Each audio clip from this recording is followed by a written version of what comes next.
Thank you so much for taking the time. I mean, I have to start by saying I saw your acceptance speech in 2019 when you were inducted into Canada's Sports Hall of Fame.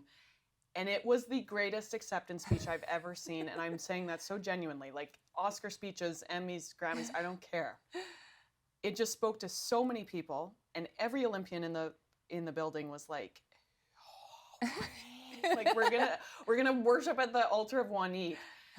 You immediately said, I know I wasn't the greatest water polo player. And that spoke to me because it never, you never allowed that to dim your light or your ability to make effective change. You spoke about your mother. It really touched us. So I would love to talk about, first and foremost, just your mom's influence. Sure, yeah. And how she just raised you to be such a kick-ass human being that's not just an Olympian, but an advocate and activist. Well, the best role model are the ones you see. The most powerful role models are the one you see in your home. My mom was a Native rights activist in the 60s. She was really active, and she's never stopped. And, she raised us in a way, like me and my three sisters. So I have two older and one younger sister, and she was a single mom. And, she was always very adamant, live your life with intention. Don't be blown around by other people's intentions. You live with your life with intention. And always try to understand that no matter what the obstacle is that you face, and it is going to be hard. She did tell me that. You want to go to the Olympics? It's going to be really hard. There's not a lot of Native people that make it to the Olympics, but it's not impossible. And I'll be there to help you. And so having that one person in my corner who is a seasoned fighter from all the things she did as an activist really meant the world to me. And then telling me basically, you do it for the next generation. You help others. And that meant that really stuck with me. You take what you have achieved and you use it to help other people rise and feel powerful. And that's what she always told me and my sisters. One of your sisters, Ganadio, Tanis from Letterkenny. Yes. I mean, it's just, how'd your mom foster such a diverse talent in your family? Having her actor, my oldest sister's a doctor, my other sister's a PhD, it was like, the funny thing is people think, well, did she tell you guys what you're going to be? No, it was like, whatever you do, I don't care what you do it with excellence. Mm-hmm. Because that is the people you come from. Our people have been through like a natural selection, war, famine, disease, intentional genocide. If you weren't the smartest, toughest, strongest, most creative, you died. And you remember that these people that you come from had to learn to live a life of excellence, otherwise they would not survive. So you honor them by living your life with excellence. And so we all just took that into every area that we went into. We are a family of kind of extreme ladies, but it's also like having older sisters, watching her go to med school with 2 kids and coming out with 6, watching my other sister go get her PhD. Like, these are people that just showed me, like, you just get it done, right? And they were my most immediate role models. Live your life with excellence. I love that. And you've continued to do that. It's been 23 years since Sydney 2000, Canada's best ever finish in women's water polo at an Olympics. With hindsight, what was your rose and thorns of that Olympics? I was such a kid. Like, I don't think that we could have been better prepared physically. I had a good tournament. I think I scored 5 goals or something. I can't remember. My rose was getting, like, there's like an unreal, almost surreal out-of-body experience to achieve something you've dreamed about for so long. And I mean, the Olympics was that shining light that helped me through some really dark times, right? It was always there. I'm like, I can do this. And to get there and to achieve it was just really, I don't know, like, and to know that I did it in spite of the system. No one can ever say to me, oh, Waneek, you made it there because they have a spot reserved on the Olympic team for a Native person. It was like so hard and lonely and tough at sometimes, but it was like I can always walk away saying I did that, and it was because I was able to live that life of excellence that my mother, So, that was cool, and playing with my teammates, phenomenal group of athletes, like just amazing. Like we had the best we had the best goalie in the world, Jose Marcellet. We had Cora Campbell, best lefty probably player in the world. Like it was amazing to play with them and to like they dragged me up to their level. Let me tell you, they did. They dragged me up there, and really just getting to knowing that my community was watching me. That was cool, right? Like, I guess Time, like the cover of Time magazine, all that kind of stuff was pretty wild, and it was all before social media. It was all before that, right? I think my thorns are, if I could talk to my 24-year-old self, I went through such a depression at the end of that, and I felt like such a failure. And I would never want an athlete to feel that way. Like I knew there was nothing more I could have given. Like I made mistakes. I screwed up. Like that's sport.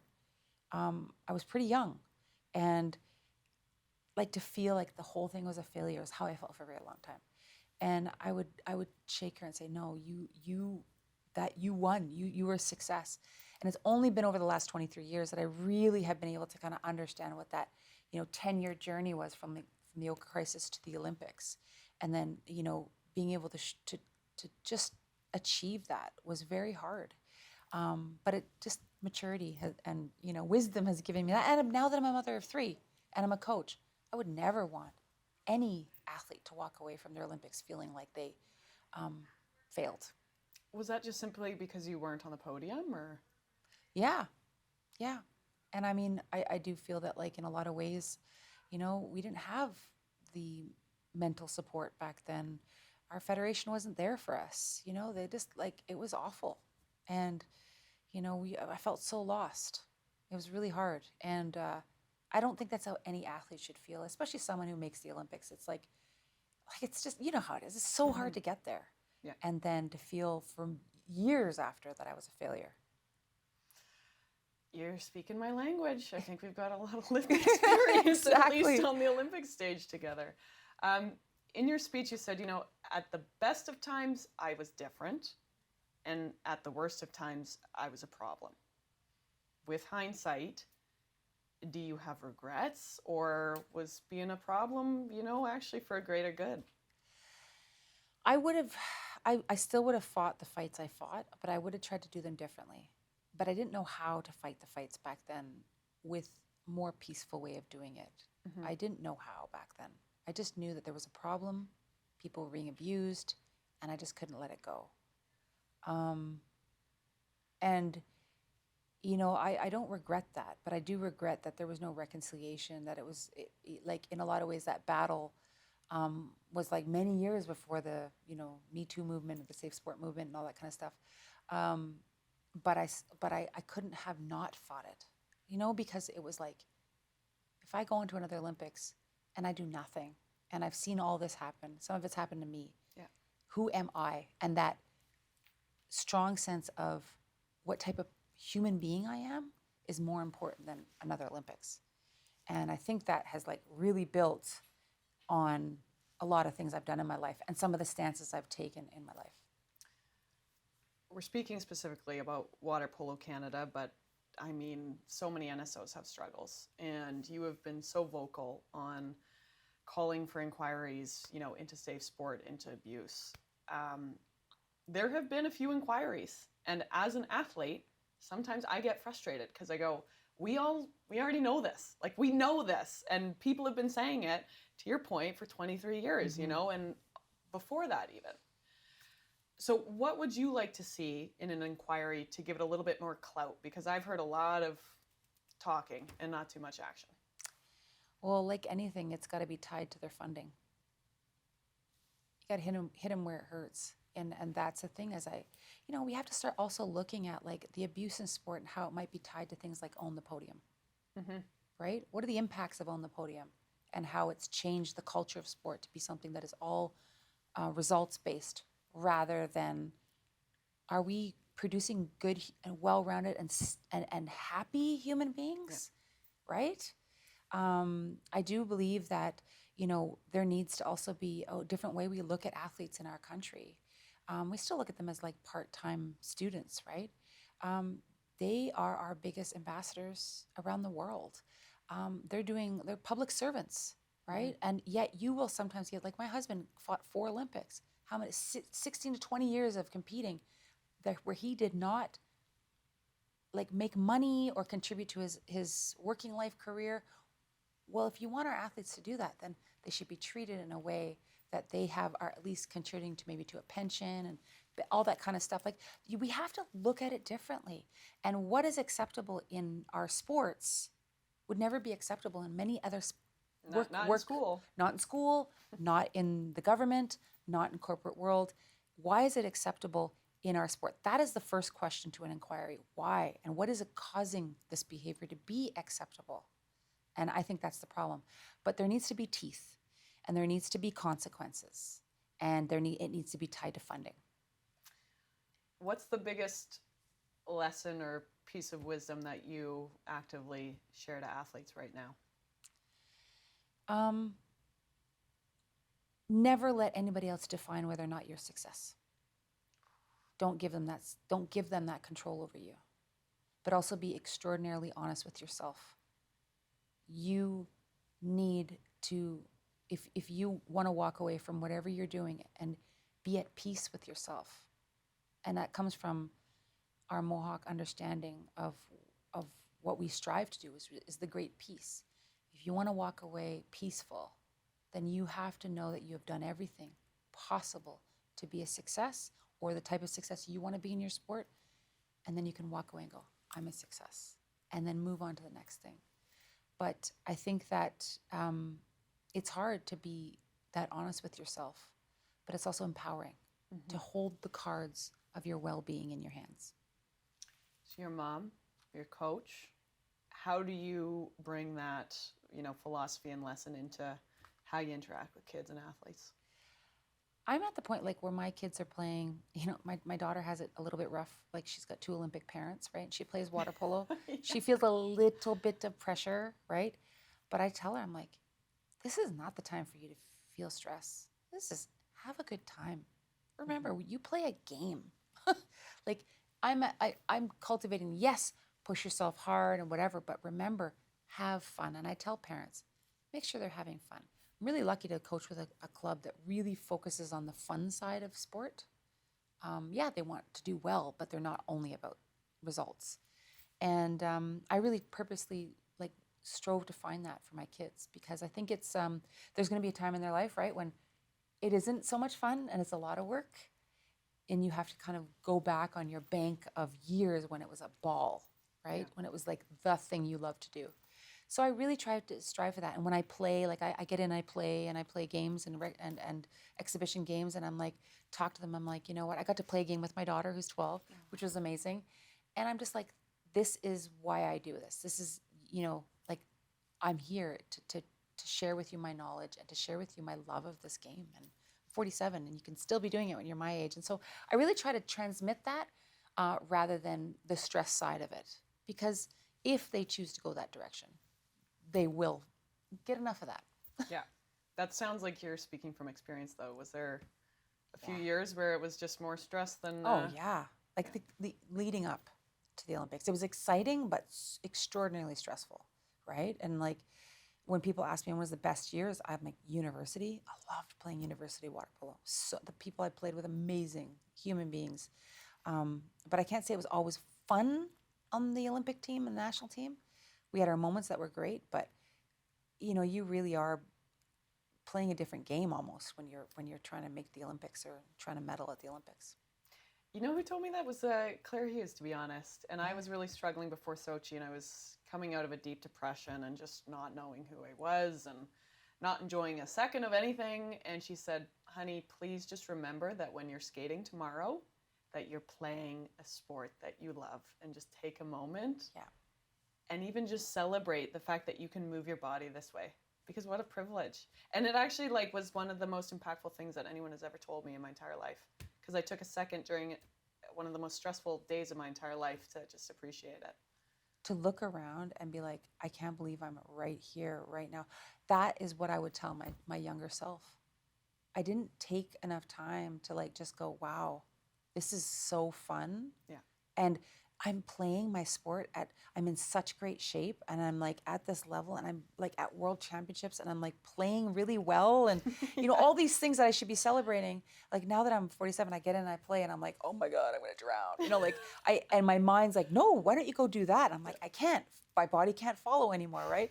So I think, yeah, like it really is. It is something very unique, and very few human beings get to do it at the level that we got to do it. We're very privileged. Yeah. You have been working with Assembly of First Nations with sport and fitness and really linking it to higher education. Yeah. How's that going? Well, you know what? I've always been an advocate for sport in the Indigenous community. Ever since I went to the Olympics, I went to many Indigenous games as an athlete. I know what it's done for me and how it played a vital role. But I now see it as something that plays a vital role in this country, we're talking about reconciliation. What does that mean? Like, what is reconciliation? Like when 2015, Prime Minister Trudeau said we're living in an era of reconciliation, then most people are like, what does it mean? And how do I teach that? Sport teaches you to embrace diversity. It does. It teaches you to, to highlight that and to kind of figure out how to meld them together. And that's what reconciliation is. It's like taking two divergent views and bringing them together.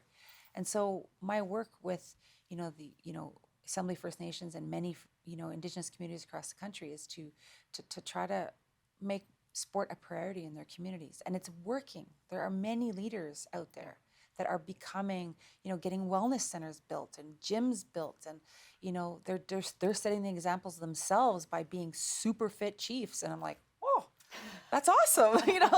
And I mean, I'm so lucky to have had a chance to have the kind of, life I've had to go and work in my community. And I think that saved me in those dark years after my sport, where I was completely rejected by my sport. My community is like, oh, no, we love you. Come and work with us. And that was awesome. Should we talk about Canada's Ultimate Challenge now? Yes, we should. Alrighty. We should probably talk about it. I mean, it's a big show, so let's go there. I mean, you've touched upon your coaching philosophy, but put your coach hat back on. How did you lead your team? Well, I guess I was, I led them with sort of a warrior mentality that I had, right? We are a team. We win and lose as a team. I used consensual decision-making to decide who would compete. I didn't know them. I didn't know that a lot of times I was finding out the competition when they were. Yeah. So I needed to know, okay, what can you do? What can you do? What can you do? Like, let's decide this together. And I really tried to include them in the decision-making process. So we didn't have a lot of conflict when it came to us. Like we won and we lost as a team. I did have moments where I had to kind of take my mom hat off and be a little bit more hard ass because they needed me to be that.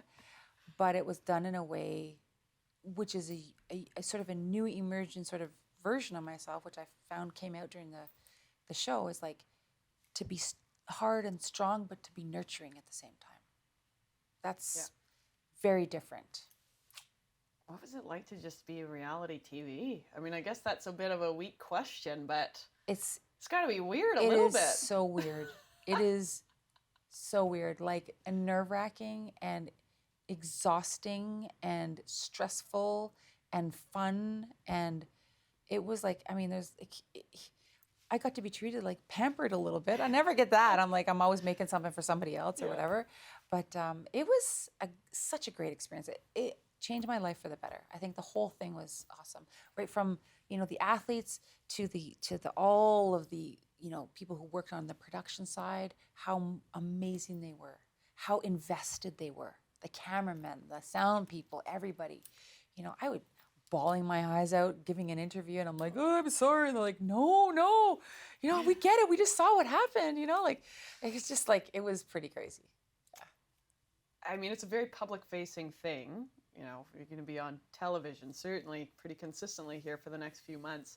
What are your hopes and dreams that Canadians take out of it? I think that right now, and I said this in the game, in the TV show, I had lived through the very hard time in Ottawa of the convoy occupation. I saw how divisions and things that are going on in this country, and I've always said that sport and our Olympians are a way that bring people together. And I found this show was a wonderful opportunity at a very needed time to bring our country together. And we had two powerhouse Indigenous women in there competing, being proud, being vocal. Like we had, transgendered, we had fabulous gay athletes, we had people from Fort Mac, like we had a lot of different type of people. And I think that we needed that. We need to see this right now. We need to see how beautiful that diversity is, not how scary it is. You've spoken a lot about the difference between like a Western understanding of winning and losing versus the Indigenous. Can you expand upon that a little bit? I just find it very beautiful. Well, I think that, going back to how I felt after the Olympics and how I had measured myself by this Western concept, like, unless you win the gold, you're a loser. Like, what's it all worth? And I think it's taken me the last 23 years to really understand what the Indigenous concepts of success are. Like, what does it mean to be successful? And I've always really looked at success as being, when I look at a person that I think is successful, it's not the guy driving the nicest car or the person in the fanciest clothes. It's the person who looks at most at peace and happy and present in their life. And I want to know what their secret is. And it's people who have a sense of control over that. They understand that that's inside themselves. And so when I was really looking and trying to coach these athletes, I was really trying to instill in them, I'm here to help you and support you, and I've got your back. Like, I've got your back. You look forward. You fight the battles forward, and I got your back. And no one's messing with you back here, and I will fight for you. But, in the end, when I ask you, did you give everything? Was there anything left that you could give? And if you say no, then I'll be like, that is a success. And I'm in the TV, in the first episode, I remember talking to Mitchell and just trying to share with him some of our Indigenous understandings of what is important. We often talk about bravery and humility and, all that. And you'll often hear stories of great warriors that have been to battle and these great battles. And you don't know if they won or lost, but it's how they fought that people really focus on. And I said to him, it's how you fight. And how, if you win, and if we win, I said, it's going to be how we win. We're going to do it with honor and humility and respect. I cannot wait to watch. I appreciate your time so much. Thank you. It's always, again, I'm a big fangirl. Like, since 2019, I should have a poster of you on my wall. But no, Waneek, I really appreciate your time. And you know what? Congratulations early for your upcoming nuptials. Nuptials? Yes. Oh my gosh, I'm getting married. I know. Like, oh, that's so exciting. Thank you. So exciting. I love love. I'm a big fan of too. love. I'm very, very lucky, and I'm very lucky to chat with people like you. So thank you. All right, cool. Cheers.